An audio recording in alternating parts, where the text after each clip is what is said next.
This video is brought to you by Hit Point Press and their Big Bad Bundles. Pick them up today at hitpointpress.com/big-bads.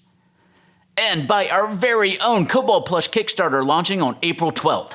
Help us unlock all 6 kobolds with their swappable weapons, clothes, and accessories. To sign up, just visit koboldplush.com.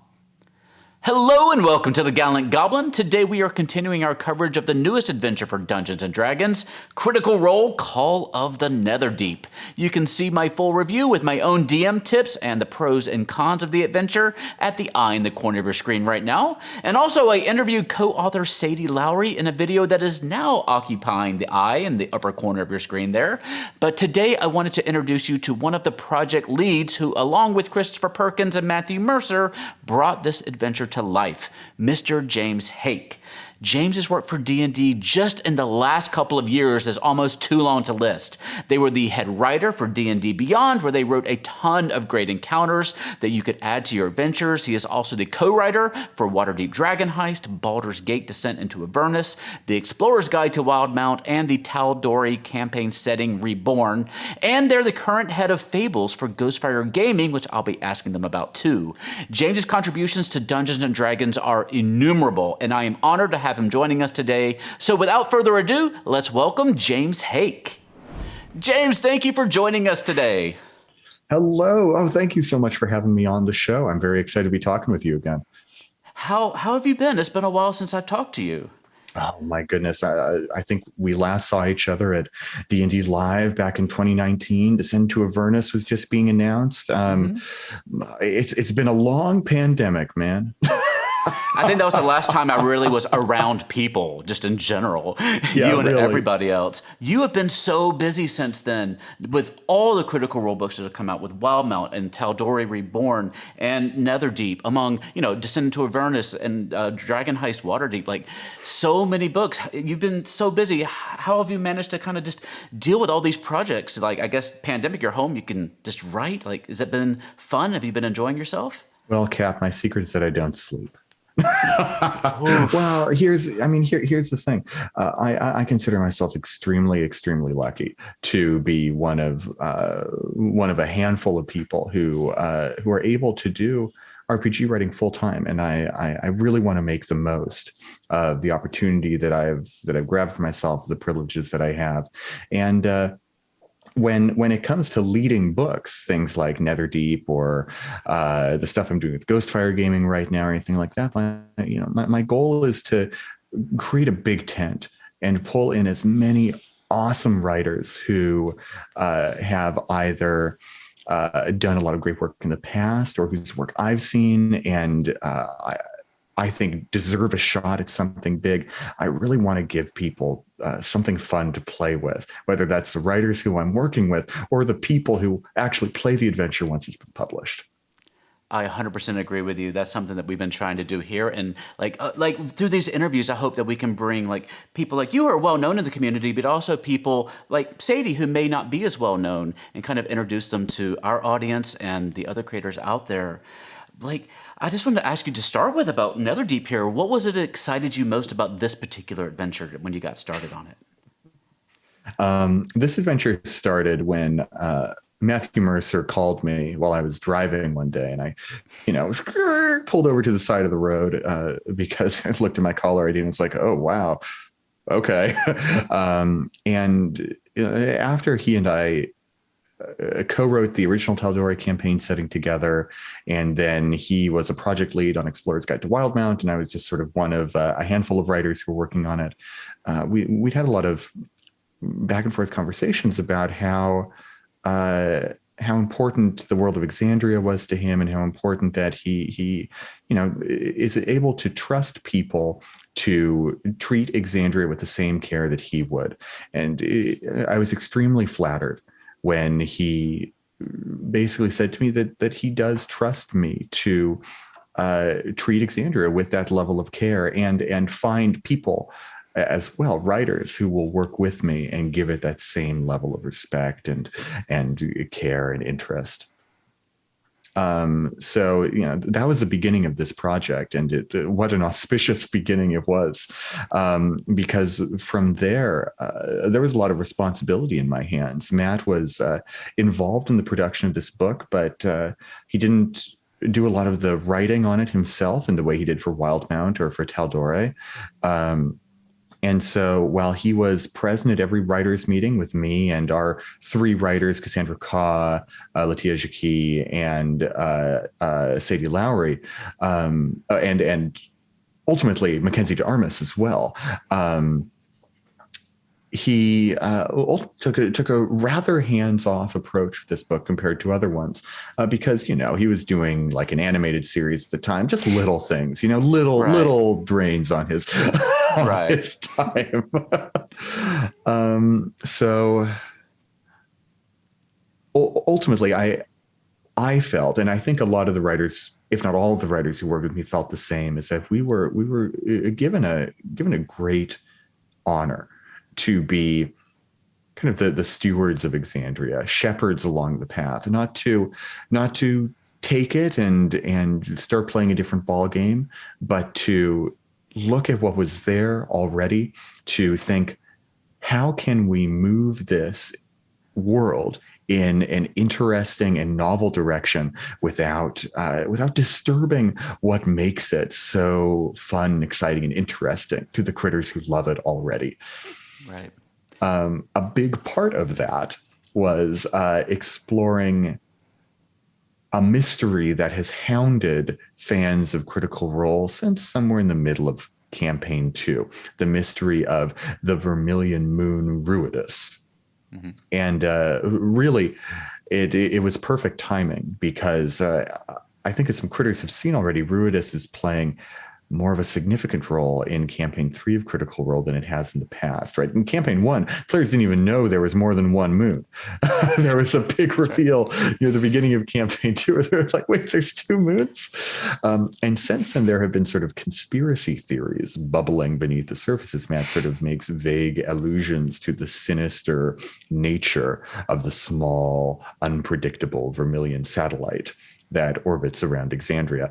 And part of what we got to do in Netherdeep, as you can kind of tell from the red, ominous color scheme that not only pervades the cover, but much of the rest of the book's illustrations and even graphic design, we wanted to pull in that eerie, ominous influence of Ruidus everywhere we possibly could, from story to art. Yeah, and I was going to ask too. Now, there is a big difference between, I imagine, writing for This Is Critical Role, which is really Matt Mercer's baby, versus writing for D&D kind of Forgotten Realms, which has this long legacy that many people have contributed to with your work with Waterdeep Dragon Heist and Descendant to Avernus. And is there a difference in your approach when you're in the creative mode between those two projects, working in those two different worlds? Mm-hmm. Yes, the approach has to be a little bit different by necessity. When working on the original Taldore campaign setting with Matt, I was a much more novice writer, and so my goal was really to match Matt's writing voice whenever possible. Even were I not a novice writer, I think that would have been a wise choice. So when you write a book like that together, hand in hand, you kind of want a unified voice in the final product. But by the time we got to Netherdeep, there was no Matt to voice match anymore. The seeds of this project were in his ideas, but the outline of it, the meat that we began putting onto it, the sort of setting Bible, the story Bible that I created for the writers, all of that was work that I did based on what I knew of Critical Role, everything that I sort of absorbed.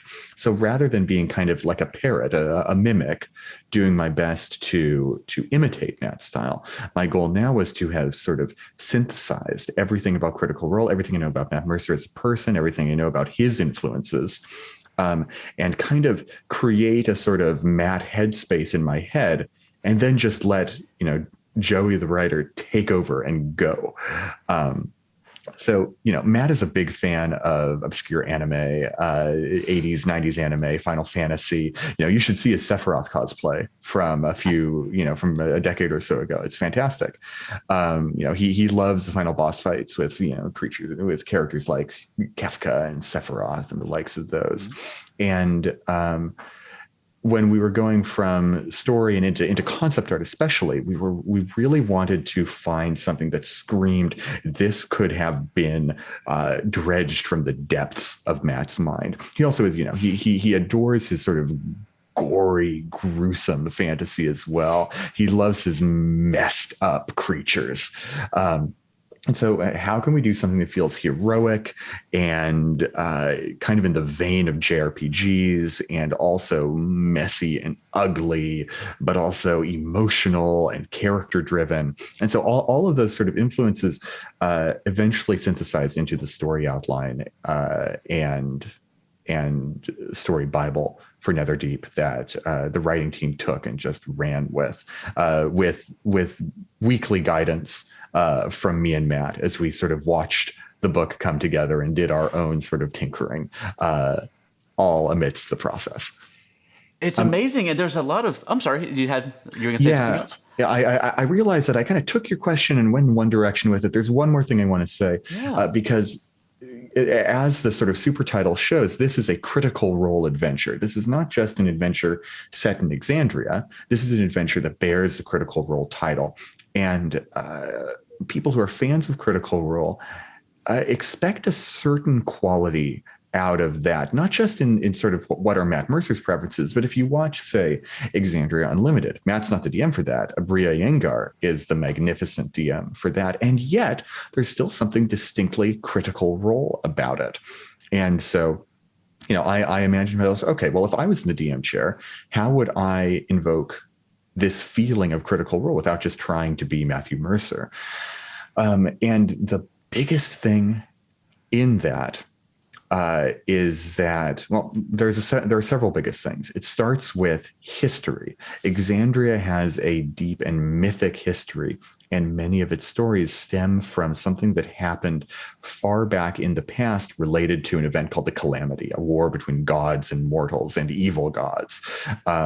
And so I thought, okay, well, this story has to tie into that calamity somehow. It was a worldwide event. There's all sorts of stories that can spring out of that melting pot of disaster.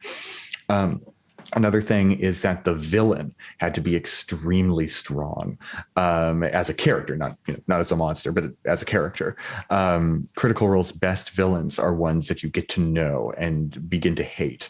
In the Chroma Conclave arc of Critical Role, the big bad, of course, is Thordak, the Cinder King, the nasty, gigantic, sort of elemental oozing fire dragon. But he's not the real villain of Chroma Conclave. The villain of Chroma Conclave is Raishan the Deceiver, a character that that Vox Machina has met multiple times all throughout that arc, and it has this kind of weird off-balance relationship with, can they trust her? Do they like her? Is she a villain? Does she have to die? And she's kind of sympathetic, but ultimately, yes, Raishan is a villain. She's power hungry, and she's got to go down. I guess it's as good a time as any to say that I'm probably going to be full of Critical Role spoilers and Call of the Netherdeep spoilers all throughout this interview. We've warned everybody already. Don't worry about it. Okay, good. And then, of course, if you've seen Legend of Vox Machina, the Briarwoods are another tremendous example of this. They have their own sort of pathos. They're not mustache twirling. They're not sort of, off in the background doing evil stuff and then suddenly, look, I'm the villain. No. Elixion the Apotheon, the final boss of this adventure, I told you there'd be spoilers, is a character that the characters, the heroes of the story will have encountered in one way, shape, or form several times over the course of the adventure. And then the final dungeon is just a deep delve into the psyche of this man. There's, in my opinion, there's no better way of getting to know a character than building an entire dungeon based around their hopes and fears. Yeah, you get to do a This Is Your Life of Elixion and dip into Yes. parts of his life. And I think one of the challenges that a GM's going to face when running this adventure is role playing Elixion and kind of finding that balance between rage and loneliness and resentment, but also the fact that he, has a hero's heart, and he was trying since the beginning to overcome this curse that was placed upon him that he had no control over based on the circumstances of his birth, and tried to show that no, I can overcome this, and so he has that hero's heart. And I was wondering if you had advice for DMs who might be trying to roleplay him, or maybe inspirations from literature or movies or TV for characters that maybe inspired you all while you were writing this, like places to draw inspiration from as you're playing him. Absolutely. The intense sort of depth of character that Elixion and the rival party have is another highly critical role element of this adventure. One of the assumptions I had when setting this up was that if you're playing this adventure, you have a certain affinity towards the style of gameplay that Critical Role has, which is highly character motivated.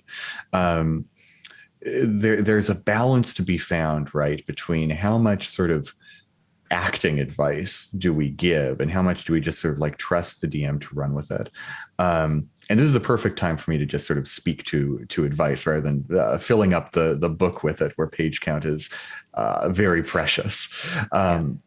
So one of the big pieces of advice that I have for people who want to run Elixion is pay real close attention to the rivals. Think about how you've been running the rivals this whole game, because one of the main tools that the rivals serve as is they are vehicles for the theme of this adventure. About what is heroism, how will you treat others, how will the player characters treat the rivals, and think back to all the struggles that Elixion went through in his life, where hardship upon hardship was placed upon him, and ultimately he kept choosing the selfless option. He was a hero through and through, and then he received no reward for it. No good deed goes unpunished for one born under the vermilion light of Ruidus. And the players, their characters do not have this curse. Their good deeds can go well rewarded, but will they make those good deeds? Will they, when their wants are directly in conflict with the wants of people who they might consider their friends, will they treat these people with kindness? How will those reactions play out in the world? So if you as a DM treat all of your players' interactions with the rivals as sort of a testing ground, I think you will have a very solid baseline to start playing off of once you get to the Netherdeep and Elixion's motivations start entering the mix as well. As far as Elixion's character goes, I think you could have there is no better place to start than the book that was freshest in my mind when I started writing this adventure, which would be The Song of Achilles by Madeline Miller. A very good, very queer sort of novelization of the story of Achilles and Patroclus from the Iliad. Elixion, to me, both his appearance, you can see that sort of olive skin we wanted him to have. I wanted him to look like a Greek hero, right down to the spear and shield and sandals and all of that. For him to be a tragic hero in the vein of Achilles, that's a great place to start. Now, Achilles' fatal flaw, his pride, is different from Elixion's fatal flaw, which was sort of overgiving. He basically had no boundary between what he needed to survive and be happy and what he felt the world demanded of him. If you've ever been in a situation where you felt duty bound to keep giving more and more of yourself, where you had, you needed to step back in order to be happy, in order to protect yourself. But whether it was because you want them to like you, or because your boss expected it of you, or, your parents expected it of you, anytime that there's been a crushing weight of duty, responsibility, or expectation on your shoulders, and you just couldn't find it within yourself to say, no, I won't do it anymore. If you can think back to that headspace you were in, that would be Elixion to a T. And then when you've crashed and burned after that, when you've given them so much and you're just a crater, that is the Elixion that you find in the Netherdeep, one who kept on giving and giving and giving until nothing was left, and there really was no reward at the end of it all. Yeah, I hadn't thought about it in that way. I think it's a lot to think about. Let me ask you, I want to ask you more about the rivals, because the rivals, I think, is a very interesting addition to this book too. And when I think of you and what you've done in some of your previous work, I think back to Your Worlds Apart, actual play that you did a good while ago, where I kind of first got to know you a little bit. You had done Dragon Heist, and I knew you from that. And then you started this actual play in a world of your own making, and it was an adventure where you had two adventuring parties that were kind of going in parallel, which made me think of this. And then also in Critical Role season or campaign 2, there was sort of that other band of characters that was kind of going along in parallel to the hero. So there's kind of a lot of precedent for this. And I was like, how is that kind of where you drew inspiration for the rivals? Because I imagine it's got to be very difficult to write for these characters, because they could take on a lot of different roles in this adventure depending on how the players do and how the choices they make. All of those inspirations you listed are absolutely true, but there's one secret one that I'll come back to in a little bit that some people might not be familiar with. The rival party was core to this adventure from the beginning, and while the story of Elixion and all of that was very much from Matt's heart, the rivals are very near and dear to me, because I was adamant that they be included, because they support the themes of this adventure so well, like I mentioned earlier, but also because they largen the world of Exandria. It can be very easy for an adventure like this to feel like fan fiction. Which is certainly not a knock at fan fiction. I've written fan fiction. I love fan fiction. But yeah, but when you're playing an adventure like this, you don't want to feel like you're just kind of treading in the footsteps of the actual story, the story that like the Mighty Nine did, or that Vox Machina did, or et cetera, et cetera. And so, on one hand, that's why there's not really a lot of cameos from those campaigns. We didn't want you to feel like you weren't the main characters. On the other hand, there is some tension here in the adventure about who is the main character. Is it your party, or is it these guys? And maybe main character is the wrong word. It's absolutely true that it's your story. You guys are the main characters. You're the protagonists, but that doesn't mean you're the heroes.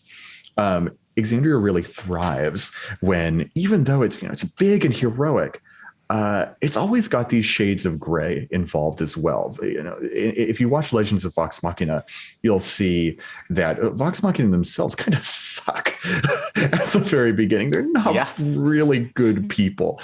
And I think some people get kind of turned off from Critical Role because they expected, it's so bright and colorful. Surely these guys must be the heroes. And they're the heroes, but it takes a while for them to get there. It takes a while for them to grow into that role. Absolutely. And even the Mighty Nine, who I think were generally more, I'm not sure if I should finish the sentence. I'm not sure if that's true. The Mighty Nine certainly have their share of moral ambiguity all throughout it. We really wanted to nudge the characters into being unsure if they were ever the good guys. And their motivations for going on this adventure really should be in flux, should be in question, should be in doubt, because these rivals are here to incite you into greed, into rash action, into doing things that are kind of unheroic. And if the characters kind of take that bait, if they go for, say the evil, selfish faction on Corel, the Consortium of the Vermilion Dream, then the rivals will very clearly position themselves as the good guys. They will take the moral high ground. They'll go with the good guy faction, and leave the characters really in a pickle. And that's especially because this adventure ends on such a choice of a choice to be selfless and not just take the easy way out of, killing the big bad monster in front of you, but of doing your best to really heal the soul of this broken man at the very end. So even though the moral choices that we use the rivals to like goad you into over the course of the adventure don't necessarily have a big mechanical story impact on the moment to moment flow of the adventure. It's all set up. It's all to get you into a certain mindset of thinking morally, about thinking, why are you motivated to adventure? Are you doing it for selfless heroic motivations, or are you a bunch of selfish jerks who every now and then do the right thing? And then that all comes to a head at the very end when the big turning point of the adventure happens in the climax. I think to me, what makes a good adventure, among other things, is having meaningful choices for the players to make that feel like they have weight and that they're real. And I think y'all did a great job in this adventure of supporting with content a lot of the choices that they can make. They could go in numerous different ways throughout the book, and you give the DM the information they need to know if they want to go the more selfish path, or they are truly selfless the whole way through, or they maybe hesitate at key moments, or they seize the moment when they can.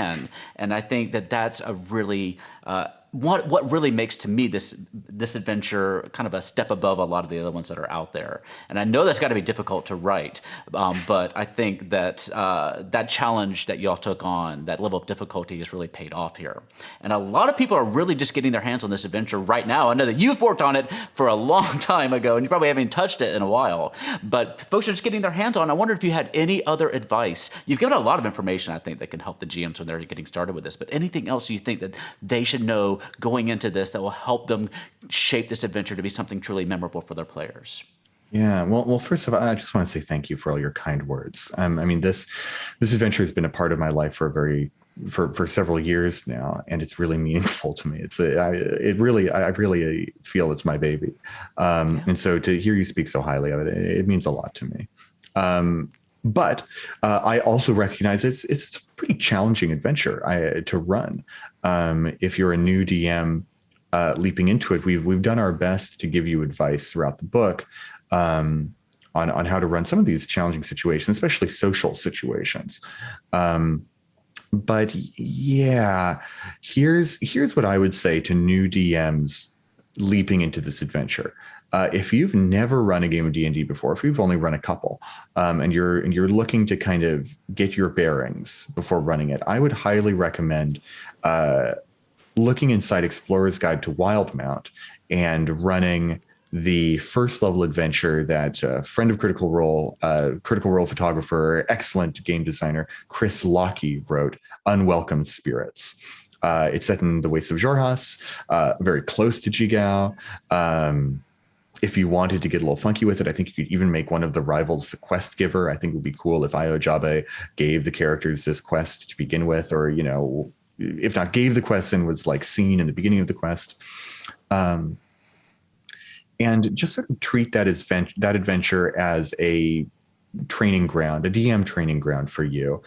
Get used to things in small chunks. And from there, keep treating the adventure as a very sort of chunky thing. Don't get overly worried about the big picture of it all. The big picture of the adventure is very important to us because we wanted the story to be cohesive and consistent. But, one of the great joys about D&D, as a game you play at home, not as a Critical Role style epic that you stream every week, is that it doesn't have to really be a perfect story. We wrote a story that we think is really good and cohesive because that's what people who like Critical Role expect. But you're not being. This isn't your job. You don't have to go on stream for tens of thousands of people every week and tell this story that really links in hard all the time. Don't feel like you have to do that with this adventure. If plot lines get dropped, if Elixian's involvement in the early sections is a bit messy, if the rivals, you kind of have to improvise what they do and not really look at their stat blocks or anything like that, that's totally fine. Run the game in a way that's fun moment to moment and leave the big picture stuff to come together afterward. And I guess one more thing to say on that note is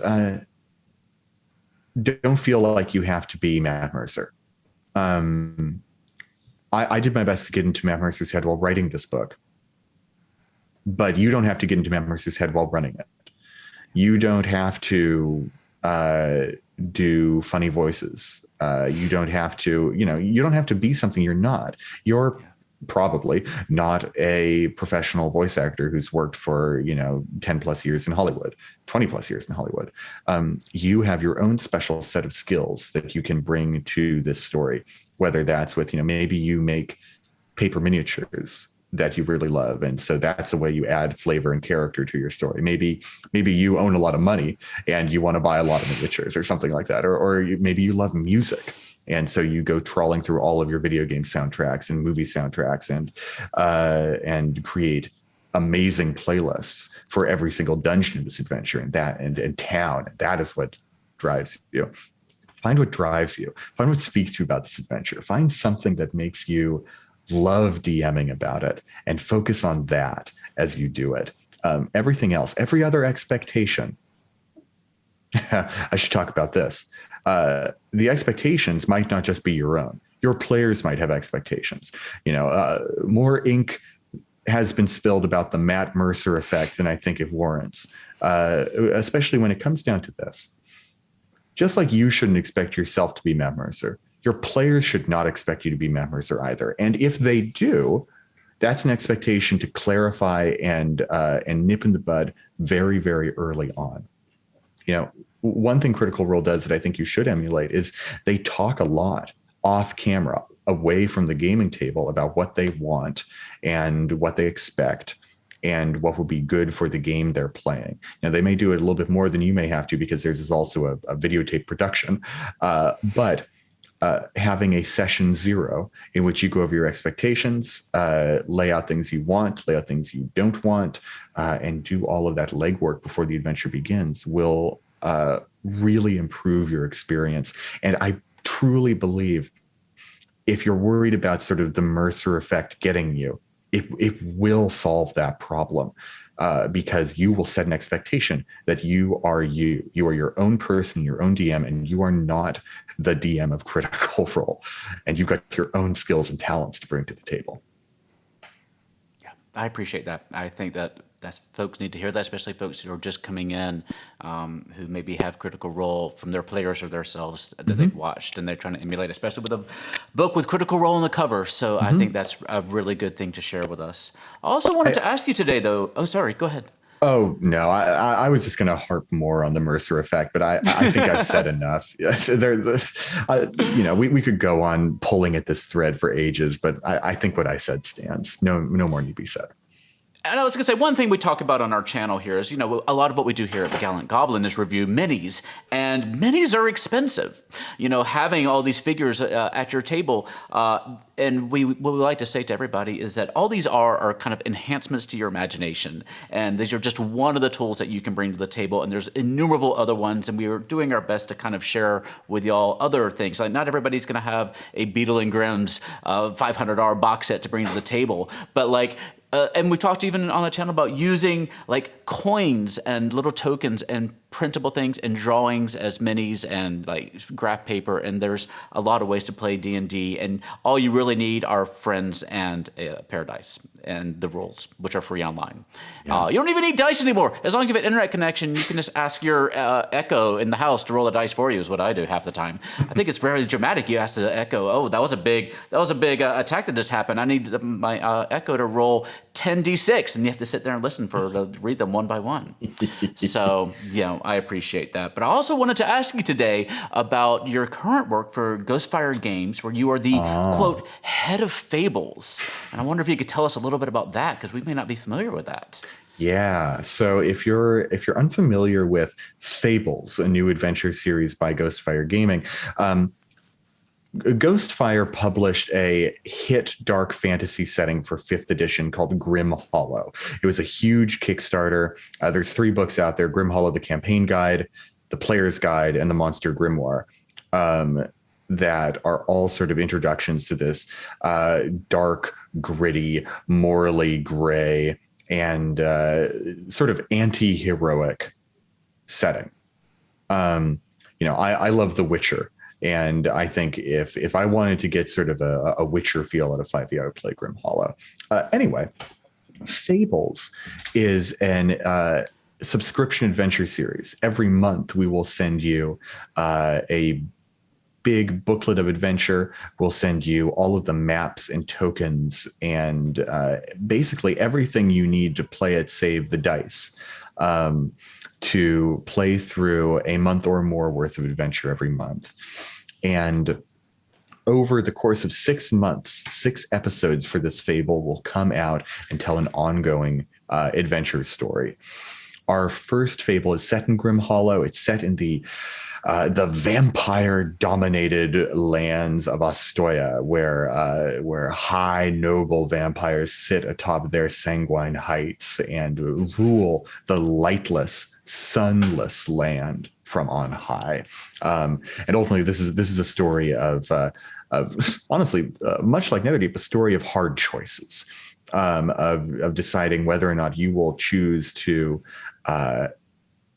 risk your life in service of the greater good, or take the easy way out and decide to get away while you're ahead, which truly in a world like Grim Hollow, I think is a perfectly valid option.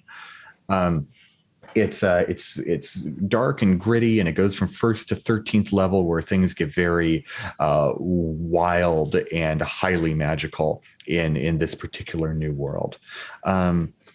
We're about 3 months into our release of our first fable, Citadel of the Unseen Sun. That's the vampire fable I was talking about. And beyond that, once these 6 months are up, once all 6 episodes have come out, we're going to move on to something completely new. Fables is it's not a Grim Hollow project. There will be a brand new campaign world that we will be introducing you to in our new fable. Change and innovation and something new just around the corner is the name of the game with Fables. And I'm really excited for that to be the next project that I've been working on after Call of the Netherdeep. I think you'll be very excited to see where we go next as well. I suppose, it's just a subscription service. Is it something that people can go and pick up the previous ones that have come out, the first 3 already? I imagine they can still get those somehow. Yes. And then, okay. Yes, that's absolutely true. The way it's all set up, it's all digital right now. There are no print versions of the books, just because we know people are still largely playing D&D from home over Discord and so forth right now, using their virtual tabletop of choice. Basically, when you subscribe, you get a code to freely acquire each episode from the Ghostfire Gaming store. And if you're not a subscriber, you can pay its price and pick it up each month. Generally, being a subscriber is cheaper. We want you to be subscribed. We want you to stay by your email inbox at the first day of every month the new episode drops, so you can tear it open like it's Christmas morning and dig inside. But yes, if you're just coming in now, or if you aren't sure if you want to subscribe and you just want to get a taste of the Fables experience, you can absolutely get it a la carte on the Ghostfire Gaming website.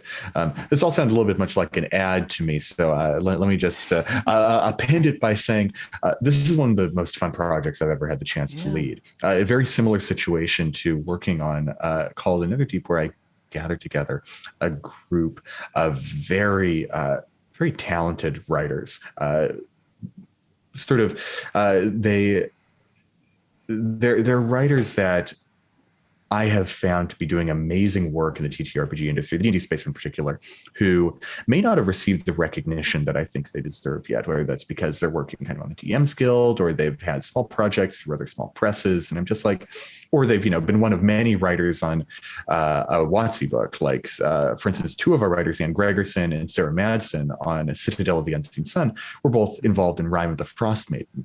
The Frost Maiden had 13 different writers on it, because it was such a broad and sprawling book. I was like, these 2, I think, are awesome.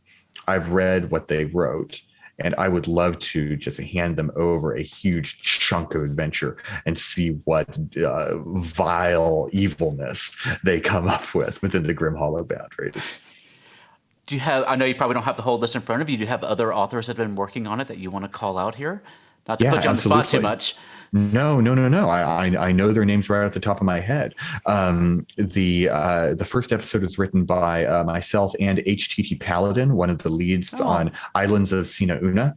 He's our buddy of ours too. We were talking to him today. Tremendous guy. Oh, very cool. Paladin is awesome. I'm so glad you're talking to him. I was really happy to have him on this project. Also, on episode 2, that was written by Leon Barilaro. You might have read their work on Arcadia, an MCDM production. Episode 3 is Leon's partner, another MCDM writer, Willie Abiel, who's sort of known for his rather whimsical, clownish 5e stuff. But we thought it would be a perfect fit for episode 3 of this fable because it delves into sort of a Venetian carnival of undeath that has both sort of grim deathliness and whimsy in equal measure. That's the most recent episode of this fable that's out right now at the time of recording. I'm a really big fan of the stuff that's come out right now. I really recommend you take a look at it. Leon writes some incredible stuff about sort of dreams and jumping between dreams of people to help resolve their the things that are sort of tying them to the mortal plane. Willie's work with the sort of Harlequin undead ghouls in his stuff is fantastic. And coming up next, Sarah Madsen does a great open world adventure in the vampire-dominated sunless lands of Astoya. Anne Gregerson does a tremendous city crawl in Nova Astoya, the city of gargoyles, where vampires reign supreme in episode 5 of this fable. And finally, we have the Dungeon Dudes from noted D&D YouTube channel, The Dungeon Dudes, known for their Dungeons of Drakkenheim series, where they're very sort of dungeon-focused, sort of sci-fantasy-ish coolness. And they've very much brought those particular chops to the grand finale of this fable, which will be releasing, I believe, May or June. Time is fake. It's a pandemic. I don't know when things happen anymore. Yeah, I understand that. But those are our writers. And we have a whole new crop of tremendous people working on the second fable as we speak. So definitely keep an eye on what Ghostfire Gaming is doing right now. Is it ghostfiregaming.com where we should send people? That's absolutely right. Ghostfiregaming.com is the place. Well, here at the end, I wanted to see if I can give you a quick lightning round of just quick questions, quick answers to wrap things up. It's the first time we've done this, and I'm kind of looking forward to it. You ready for it? Yeah. All right. Who was your first D&D character? Mars, a ranger, based off Aragorn. Unlucky. Oh, very good. If you could commission any miniature to be made from a creature in Call of the Netherdeep, who would you want to see a mini of? Ooh, Elixian's second phase, the golden creature right there on the cover. Excellent. My favorite piece of concept art in the book. That was also Sadie's answer, in case you were curious. Okay, what is a book that you would recommend that DMs read, like a novel that would kind of get them in the mood? Ooh, for any sort of D&D? Oh my God, there's a lot there. I mean, I think you could do much worse than the first Dragonlance Chronicles book, Dragons of Autumn Twilight.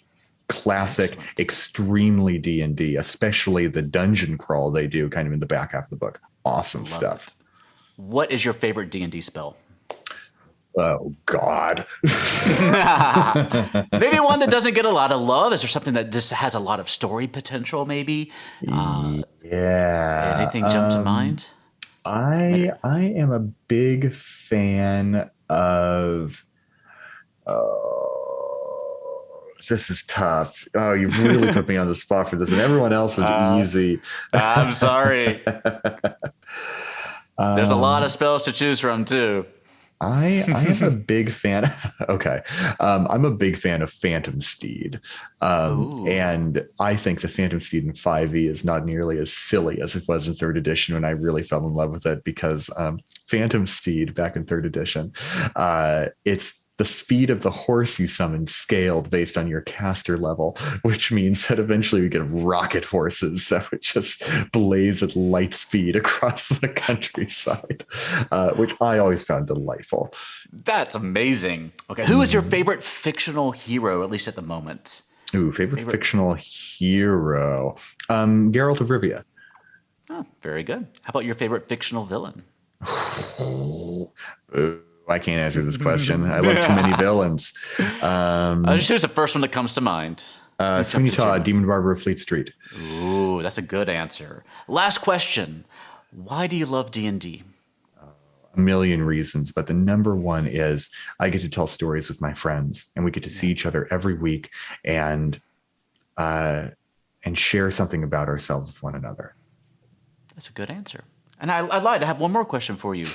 Where can folks find you if they want to follow along with everything you're working on? If you want to keep up to date with all of the work I'm doing, whether it's Critical Role related, Netherdeep related, or the mysterious new stuff I'm doing with Ghostfire Gaming, follow me on Twitter at James J. Haeck. Excellent. James, thank you so much for joining us today. I hope you'll come back and maybe we can just do a whole video just about the Fables at some point, and you can tell us all about that. Maybe once you get your second Fable up and going. I think that would be delightful. I can't wait to come back to this show with you. Thank you, James. It's a pleasure talking to you.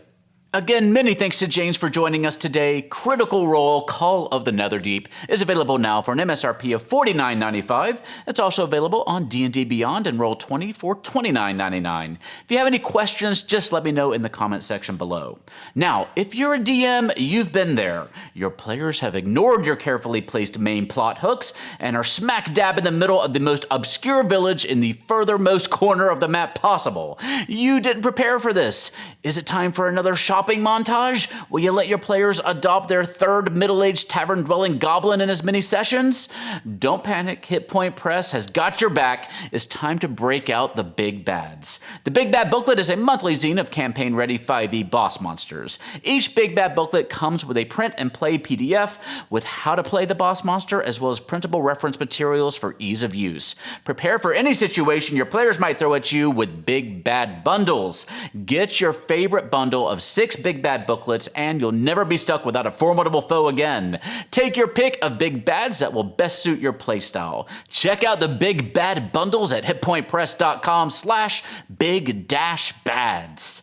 And we are less than 3 weeks away from the launch of our Kobold plush Kickstarter. You have been seeing these little guys in front of me for the past couple of months now at this point, and now you can bring them home for yourself. We are launching on April 12th, and this will be your opportunity to adopt your own 10-inch tall Kobold plushies for the cheapest price possible.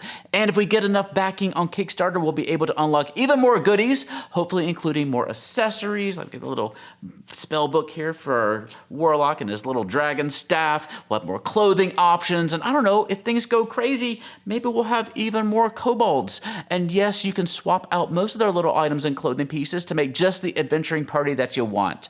And we'll have our kobold pin set and goblin gold coin available as well. But we really do need your help. The link is koboldplush.com. You can sign up there to be notified when we launch and share the link with your friends. We'll be seeing you on Kickstarter on April 12th. And thank you for joining us today. If you're thinking, hey Theo, I miss seeing minis on your channel, don't fret, we have a lot of mini covers coming up for you very soon. Be sure you're subscribed so you don't miss anything. Liking our videos helps new folks find us, and we are always happy to see your questions and comments too. You can come chat with us on Discord, Twitter, Facebook, and Instagram. For now, please take care, have fun, love each other, and I'll see you next time at the Gallant Goblin.